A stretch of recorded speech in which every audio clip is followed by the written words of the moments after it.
recent years, Greenland has emerged as a focal point in international politics, especially after the renewed interest from the United States.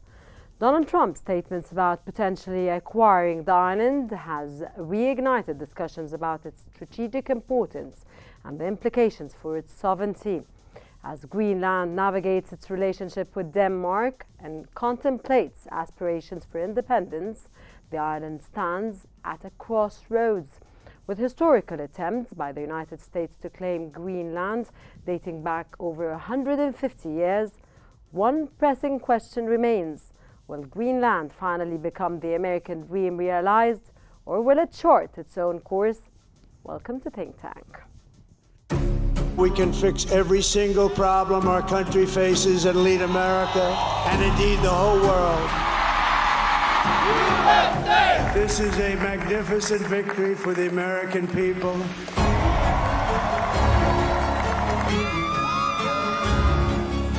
Promises made, promises kept. We're going to keep our promises. Nothing will stop me from keeping my word to you, the people. We will make America safe, strong, prosperous, powerful, and free again.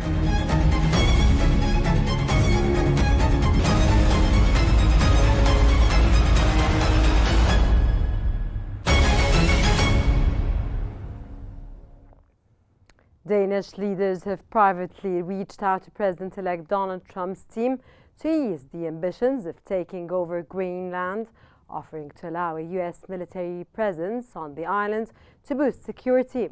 This move aims to calm Trump's claims of using military coercion to bring Greenland under U.S. control. According to the New York Post, Denmark, which is responsible for Greenland's defense, seeks to assure Trump that the island would be safe from Russian and Chinese influence without annexation. Meanwhile, Greenland's Prime Minister, Mute Edgedid, has expressed support for discussions but firmly rejected any desire to join the United States. Greenland, a self-governing territory, holds significant strategic value, with its rich resources and position becoming even more crucial as Arctic ice melts.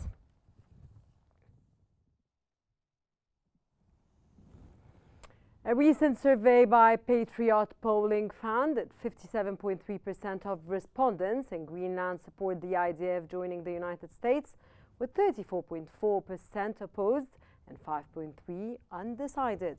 The Hill reported that the poll, conducted during the visit by Donald Trump Jr., follows Trump's repeated statements advocating for Greenland's acquisition, calling it an absolute necessity.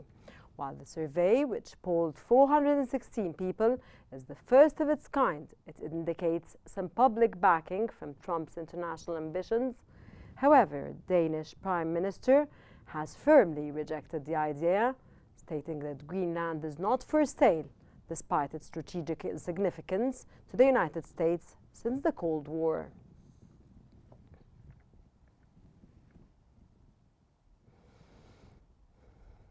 For over 150 years, United States leaders have eyed Greenland for its strategic importance, from Andrew Johnson's early ambitions to Trump's revived hopes. Yet, despite these persistent efforts, Greenland remains a symbol of both geopolitical desire and self-determination. Will the island finally be claimed, or will it forge its own path?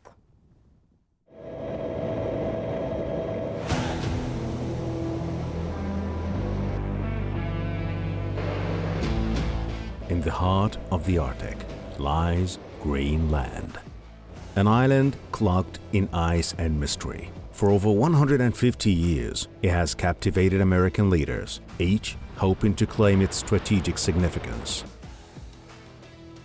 The story began in the late 19th century, when President Andrew Johnson viewed Greenland as a valuable asset.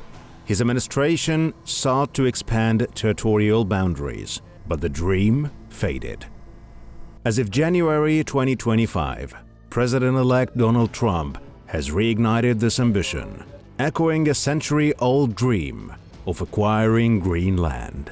It began in 1867 with President Johnson, who saw the island's strategic advantages. In 1946, President Harry Truman offered $100 million to Denmark for Greenland, but his proposal was firmly rejected. Yet the island's allure persisted. In 2019, former President Trump revived the discussion, suggesting that the US should extend its influence over Greenland. His remarks about possibly redrawing borders sent shockwaves through Europe, sparking fears of American imperialism and raising questions about international law, especially regarding the Arctic's untapped resources. However, Greenland is not merely a geopolitical pawn. It is home to a resilient people. Prime Minister Motipo Bigide has championed Greenland's independence, asserting that the island is not for sale. He plans a referendum on self-determination, positioning Greenland at a crossroads. The quest for Greenland reflects a complex web of ambition, sovereignty, and identity. As the world watches, one question lingers. Will this long-held American dream be realized, or will Greenland chart its own course into the future?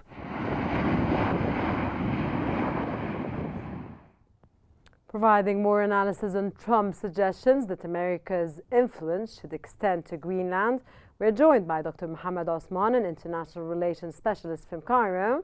A very good day, sir. And we're also joined by Professor Majid Boudain, an international law professor from Paris. Welcome to Qnews, and it's a pleasure to have you on the show today. Mr. Osman, what motivated Donald Trump to pursue the purchase of Greenland? And what are the implications of his proposal to acquire Greenland for US-Denmark relations? Thank you, Rana, for having me. Well, always our pleasure. With the wonderful video report that Qnews had a few moments. It's an amazing report. Yes, indeed it was. And it's very insightful historically. It basically reveals that Trump is not merely a madman, as some might think, and that this has been among the U.S. ambitions since the mid-19th century. The United States has a history of expansionism. That is a given. This was a state built on an expansionist policy throughout its history since its independence in the 1770s. And there were attempts to annex or acquire Greenland in 1867 in the era of President Andrew Johnson. Shortly, by the way, right after the purchase of Alaska from Russia, for example. And also there was another attempt in 1910, another attempt in 1946, as the report mentioned, and Trump in 2019 opened the issue, causing an actual diplomatic crisis with the Danish government. Back then, Prime Minister Frederiksen, and she still is the Prime Minister of Denmark, over the spat over the matter of Greenland. Trump canceled her state visit to the United States. So that shows how seriously Trump is taking this matter, and he might be considering that he will see to it that it might be realized during his second term. The importance of Greenland to the United States lies in three factors, basically. The first one is geopolitical. It's a security concern. It is the United States is an Arctic power. Denmark is an Arctic power, and many countries are competing over influence over the melting ice cap in the Arctic and the sheer resources over there. And Russia is an Arctic power as well. So it's very important for the United States to maintain a permanent foothold over there. And in accordance with the 1951 treaty, they do have a military presence in Greenland, and they do have the right to utilize... Dr. Osman, sorry to interrupt you, but considering the consistent call by the United States to take over Greenland, do you see, sir, that this is a very important stage in the history of, and all the history that you've been saying now and you've been discussing and tackling in your narrative? Do you see that the United States will reach the goal of taking Greenland easily? Of course, it will never be easy, and I do not think... Is it possible, sir? It's possible. It's very possible, actually, because Greenland is a country. It might be a humongous piece of real estate, as Trump would call it at some point. However, its inhabitants, it's a very sparsely inhabited area. It's only inhabited by 50,000 people, or about 50 or 55,000 people. Those people are not enough to pack the Cairo Stadium, as you might imagine. And also the people of Greenland, the Inuits, the indigenous people of Greenland, and they are the vast majority of the populace, they actually demand independence from Denmark. According to recent polls, over 70%, the last one was, I think, in 2021, 70% of the people of Greenland, the Greenlanders or the Greenlandic people, demand total independence from Denmark. And this recent poll even suggested that some might be willing to join the United States for more economic benefits. And the United States might even take advantage of any secessionist movement. Let's not forget that Prime Minister Agde of Greenland and his government and his party are a separatist party. And they advocate for independence. And they do have a constitutional right to hold a plebiscite or a referendum for independence. So if they go independent and they are out of the European Union and the European Common Market, economically they cannot survive without another patron, and that might be the United States. And it doesn't have to be annexation. They might have a special status, for example, like Puerto Rico, for example, within the United States as a U.S.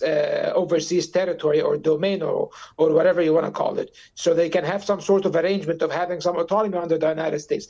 However, this is very premature, but what I'm sure of, this will cause a major diplomatic crisis between the European Union as a whole, and of course Denmark especially, and the United States. Professor Boudin, what legal frameworks govern the potential transfer of territory like Greenland from one nation to another under international law, sir? Well, if we take it from the international law point of view, the US cannot take Greenland by force. It will be against international law. And it will be against the will of the population, because then there is the principle of self-determination. We need that the Greenland people must have a referendum, and not only one referendum, and they must decide to go to split out from Denmark and to join the US or to remain independent. But this is the framework of the international law. But international law also, there is a pragmatic matter, which is to see how things are developing in the international arena. If you take the spirit of the US, the history of the US, the thinking, the culture of the US, we see that this country was made by a lot of acquisition. And there are deeds, and these acquisitions are transactions. And when you see the whole history of the US, you can understand how they look at the world now, and you can explain how they behave. Everybody knows now, but know now what is this history. They acquired part of Mexico, of the state of Mexico, California. All this area of the Texas, Florida, all these states were Mexican states. They have acquired Louisiana from France. They have acquired Alaska. Professor Boudin, as an international, of course, law expert, do you agree with what Mr. Osman or Dr. Mohammed Osman mentioned, or his narrative, that the United States might or can take Greenland if it desires? They will not take Greenland as it desires, because it will be against international law, and they will not do this big mistake, because then they will compare themselves to Russia in Ukraine, for instance, and they are fighting on this level. And this is why you can understand why the President-elect Trump has a different view on Ukraine, because he is preparing for this other game. And this you can understand also. He is preparing for which other game, sir? Yeah. President-elect Trump. He wants to finish, you mean he wants to end the Russian-Ukraine war, to pitch in to Greenland and start there? Yes, because this is a major target for him, and we have to take what he's saying seriously. It's not just a bluff. It's not just testing waters. It's a strategic target. This you can understand also how he looks to the Middle East. When we talk about colonization of Israel by Israel of Palestine, it's in the same spirit. So that they could take land, they could take people, they could change the geography without the will of the people by acquisitions, by force, by other means. And there, the United States, sir. Yes, but there the United States are not involved directly. It's Israel with the Palestinians, but it's the same way of thinking. But okay, sir, I'll go back to Dr. Mohammed Osman and I'll be back again. Dr. Mohammed Osman, in what ways do historical attempts and Trump's proposal to purchase Greenland reflect America's expansionist policies? And of course, I want you to comment on Professor Boudin. Well, as your honorable guest has mentioned in his intervention, that the United States is a country that was built on expansion and acquiring land. As he said, Texas was acquired from Mexico, parts of California were acquired from Mexico. The entire eastern United States was conquered by force, and the local Native American population were either displaced or even exterminated at some points and placed in concentration camps. So this is not something that is alien to the United States. Alaska was purchased from Russia. It was a Russian colony in North America. So the United States does have a history of expanding way beyond its border, and its borders have been far from stable up until the 20th century. And I think that this trend of territorial expansion will not cease if the United States could, especially if there is a national security interest in acquiring a part of the world like Greenland. And no, there is a history. Trump is not a madman. Trump did not invent the idea of trying to acquire Greenland. This has existed in U.S. politics for over 150 years, and I think it's still a valid point that is being discussed among many circles in the United States.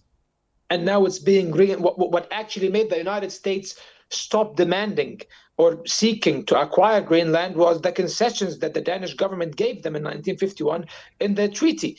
That Greenland, by the way, is basically from a security standpoint and from a military standpoint is controlled by the U.S. military. But there is a U.S. air base over there.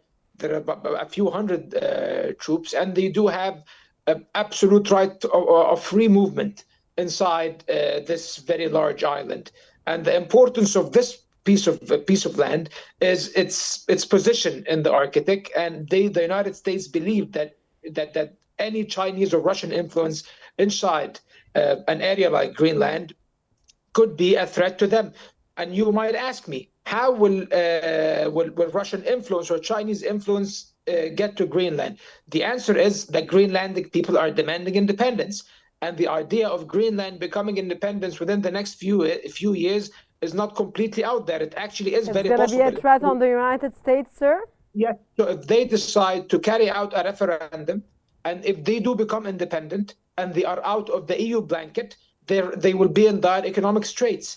And this is when China might step in to increase its influence in Greenland. That's why the United States is trying to be preemptive about this. And if they do secede, I never said that the United States will invade Greenland, will invade a territory of a NATO country called Denmark. I never suggested that. That would be completely crazy, and this would never happen, of course. However, what might actually happen if Greenland becomes independent, they might be enticed or pressured by the United States to be under U.S. tutelage, either by joining the United States as a constituent Dr. state. Osman, I'll leave it there and I'll be back again. Professor Boudin, in what ways could international law play a role in future negotiations concerning Greenland's status and resources, sir? Now there is a chess game. Donald Trump is playing this chess game. He is putting the ceiling very high. And he said that he will annex it in a way or another, and he wanted to push to Greenland to be independent. he will have tough discussions with the European Union, but strategically he wants to Sorry, have Dr. Boudin, who is he that's gonna have a discussion with the European Union? Donald Trump himself. Donald Trump, President-elect Donald Trump, the United States coming president to be. Okay. Governed by Donald Trump, by the Trump administration. They will have this. They have this tough discussion. They want to, on one hand, they want to play unity with the European Union, facing the Russians and facing China. On the other hand, they will take this part under their influence. Not only the base, but the whole control. Why? Because they need to control the traffic lines on the Arctic Ocean. They want to control the mines, the minerals in Greenland, and also they will join this Dr. with Boudin, the your answer means you stand on the same stable grounds like what Dr. Mohammed Osman mentioned, on the same grounds. Mr. Osman, what role does Greenland play in the current geopolitical tensions between the United States, Russia, and China? Yeah, as I was saying before, it lies directly within this calculus, because now Russia and China can be treated as one bloc in a new Cold War between the United States and the collective West, and China and Russia. And Russia's existence on the Nordic Sea and the Arctic gives it a very close geographical proximity to the Arctic, basically, and its vast resources. And if China, through Russia or Greenland, that's to another level of escalation, sir, on another, of course, political domain. It's trying to prevent the Arctic from being a place where a confrontation might transpire, at least not in an expanded manner.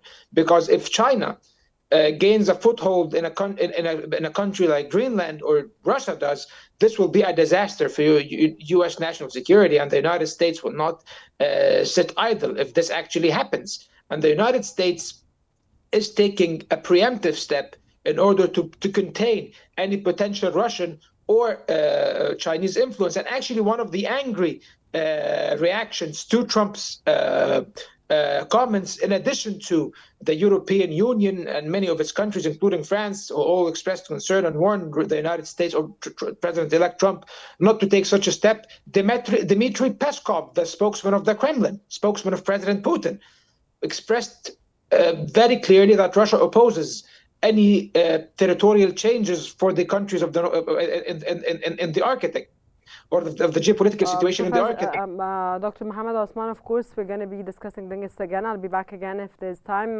Professor Boudin, how has public opinion in both Denmark and Greenland influenced political decisions regarding independence and foreign relations, sir?